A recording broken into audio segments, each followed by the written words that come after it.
Quand on parle de l'enfer, l'enfer, on vous a dit que c'est un feu. On parle de la Guéhenne, c'est ça, non? Et on dit ceux qui vont être jetés là-bas vont souffrir pour l'éternité. En réalité, si vous entrez dans la profondeur des choses, vous comprendrez que la Guéhenne n'est qu'un lieu de destruction. Ce n'est pas un lieu de torture. Dieu n'est pas le Dieu qui torture.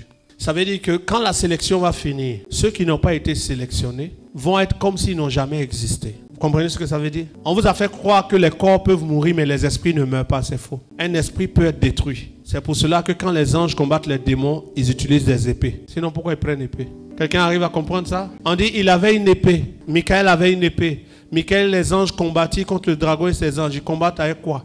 Avec des épées. Pourquoi? Si un esprit ne peut pas être blessé. Il y a des armes qui blessent des esprits. Pas nos histoires de jeter des couples là.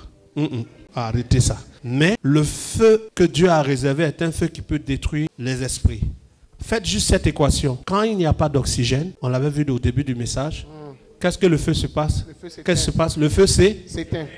Or, chacun de nous est le souffle de Dieu, c'est-à-dire du vent ou de l'oxygène. Et tout vent qui n'aura pas été uni à Dieu ira dans le feu pour que le feu soit attisé. Donc chaque esprit jeté dans le feu de la Guéhenne fera grandir le feu. Or, faute de combustion, le feu s'éteint. Donc après que tout le souffle a été consommé ou consumé, le feu va s'éteindre. Et n'existeront que ceux qui ont choisi d'être dans la sélection pour l'éternité. On en parlera bientôt.